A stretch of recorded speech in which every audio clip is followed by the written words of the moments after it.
The Solana cryptocurrency has been on an absolute tear recently, and it's up almost 100% over just the last month. And recently, VanEck, which is a massive ETF and asset management company based out of the US, released price predictions for Solana for the year 2030 that are absolutely insane. And so in today's video, we're going to take a look at whether or not it's possible to retire on Solana by 2030, and if so, how many Solana tokens would you actually need? And to do this, we're going to use the price prediction valuation model from VanEck in their brand new article. So let's get into it. For starters, how much would we need to be able to actually comfortably retire by the year 2030? Well, I'm going to use the figure $1.5 million.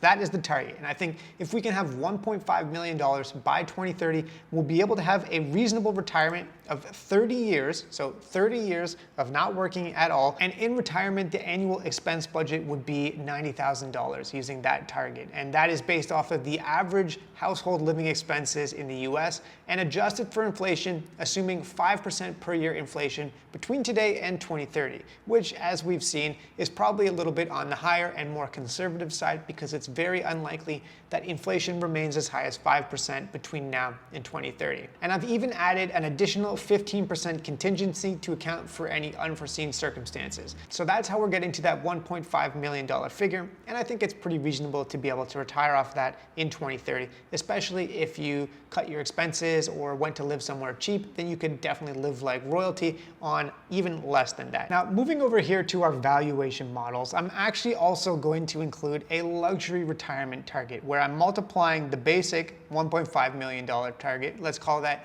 lean retirement. I'm going to multiply that by 3 for a luxury retirement target of $4.5 million.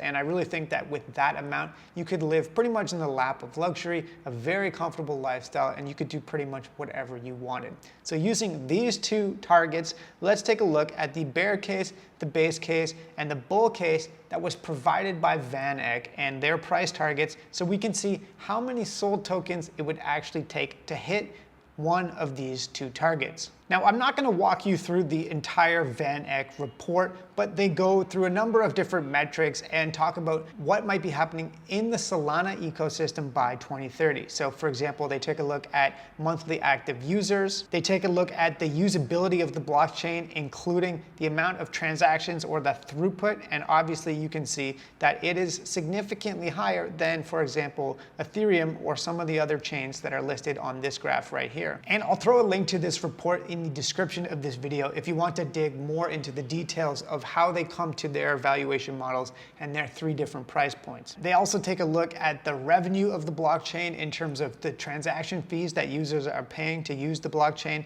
and the expenses, which in this case is the inflation, so the staking yield or the rewards to people that are actually validating the network. And when they run all their numbers, they come up with these 3 different valuation scenarios for the year 2030. And they are actually very, very different. The bear case is quite bearish and the bull case is incredibly bullish. So let's start with the bear case. Well, they are saying essentially that by 2030, in the bear case, the value per token could be $10 per SOL token. So if we go back over to our spreadsheets here and input that figure, you can see that if the price of Solana is $10 per token by 2030, that's actually a 75% decrease from the price as of the time of this recording. And in that case, you wouldn't be able to retire off of Solana. You actually would lose a significant amount of money. And that's why these 2 boxes here are highlighted red, is because you would need to spend more today on purchasing those SOL tokens than you would need in retirement. So if you had that money obviously already, then this entire exercise is completely futile. But if there was a price of $10 per SOL token by 2030, then you would need about 150,000 tokens to retire in the bear case scenario. In a lean situation and a luxury situation, almost 500,000 tokens. So that's obviously ridiculous. That's out of the question. If that scenario comes to pass, which I'm not saying is or isn't possible, but if that scenario comes to pass, then Solana retirement hopes and dreams are pretty much zero. Let's check out the next scenario though, which is VanEck's base case. And in this situation, they are suggesting that the token supply is slightly less. The value of the network is higher because there's more users, there's more fees being paid to use the network, and the value per token by 2030 in their base case is $335 per SOL token. So if we go back over here to our valuation models and plug that number in, then if we're aiming for a lean retirement at $335 per SOL token, we would need about 4,462 tokens to retire by the year 2030, which if you were to purchase today would cost you about 195, or let's round it up to say $200,000. And so that would be slightly less than a 10x over the next 7 years, but definitely a solid return. And if you were able to accumulate that number of SOL tokens, then in the base case, you would be able to retire by 2030. And in the luxury retirement scenario, at the same price target, you would need 13,432 SOL tokens, which at today's prices would cost you about 587, or let's say $600,000. Again, maybe a little bit outside the realm of what's achievable for most everyday average people, but let's take a look at the final valuation model, because this is the scenario that blows everything else out of the water if it actually comes to pass. So VanEck, in their bull case scenario, is saying that the total supply of the token is even lower and the value of the network is even higher.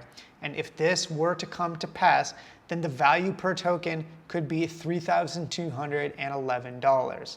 Now, I'm not saying that I necessarily agree with this, but let's plug this into our spreadsheet and see what it would mean for the retirement situations. Now, in this situation, if the price of the SOL tokens was over $3,200, then for a lean retirement, you would only need 465 tokens, which at today's price would only cost you just over $20,000 to acquire. And in the luxury retirement scenario, with a price target of 3211, you would only need 1,400 tokens to be able to retire, which at today's prices would cost just over 60,000 US dollars. And so this is what the landscape by 2030 could look like according to VanEck. Now, a couple of points to make here. For starters, the spread on this is ridiculous. The bear scenario, they're saying, could be $10 per token, and the bull scenario could be $3,200 per token. So that's obviously a ridiculously wide range. And they're covering all their bases with this prediction here, because no matter what happens now, they can come out in 2030